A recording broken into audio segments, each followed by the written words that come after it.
আসসালামু আলাইকুম প্রিয় দর্শক, আমি আগে গোস্তগুলা জাতি গোস্ত রান্নার সময় আপনাদের বলেছিলাম রান্না শেষ হলে আমি দেখাবো। তো আগে তো আমি পকে জাত করছি মশলা দিয়ে, তো এখন আমার শেষ পর্যায়ে এসে গেছে, আমার রান্নাটা হয়ে গেছে। তো আমি এখন আমার রান্না হয়ে গেছে, আমি এটা খাওয়ার পরিবেশন মতো এটা উপযুক্ত করে রান্না করছি। তাই এখন আমি এটাকে নামাই ফেলবো চুলা থেকে। তো বন্ধুরা দেখতে থাকেন আমার জাতীয় গোস্ত ভিডিওটি। আমি আগে বলেছিলাম জাতীয় গোস্ত যারা সিলিন্ডারে দেখি নেন, জাতীয় গোস্তর জাতীয় ফলটি গরিবের খাদ্য, এই ছিল জাতীয় গোস্ত। তো আজকে আমার খানার আয়োজন হচ্ছে ছাত্রদের জাতীয় গোস্ত, ডাউল, সবজি বাস, এই ছিল আমার আজকে জাতীয় রান্না, দুপুর রান্নার আয়োজন। তো বন্ধুরা দেখতে থাকুন ভিডিওটি, কে কোথা থেকে দেখতেছেন দয়া করে আমার একটি লাইক শেয়ার কমেন্ট করবেন। আমি কষ্ট করে আপনাদের জন্য ভিডিও আপলোড দিচ্ছি।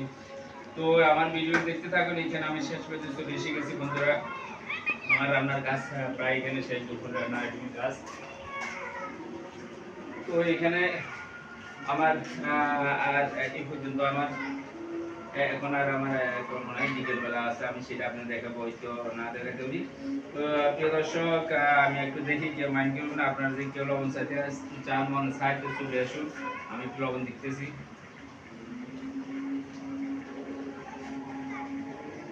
থ্যাংক ইউ, খুব সুস্বাদু মজাদার হয়েছে প্রিয় দর্শক, খুব একটা মজাদার রান্না হয়েছে।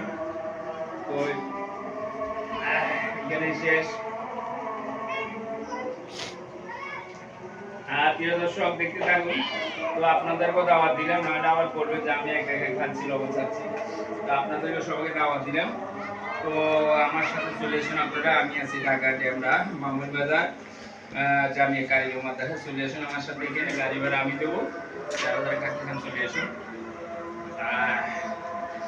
ধরো চিন্তা করো, আরে এটা দেখাও, এটা দেখি। তো প্রিয় দর্শক, এখানে শেষ করে দিলাম আমার ভিডিও, আমি এখানে আপাতত। থ্যাংক ইউ, ধন্যবাদ। আসসালামু আলাইকুম রহমতুল্লাহ বারাকাতুহু।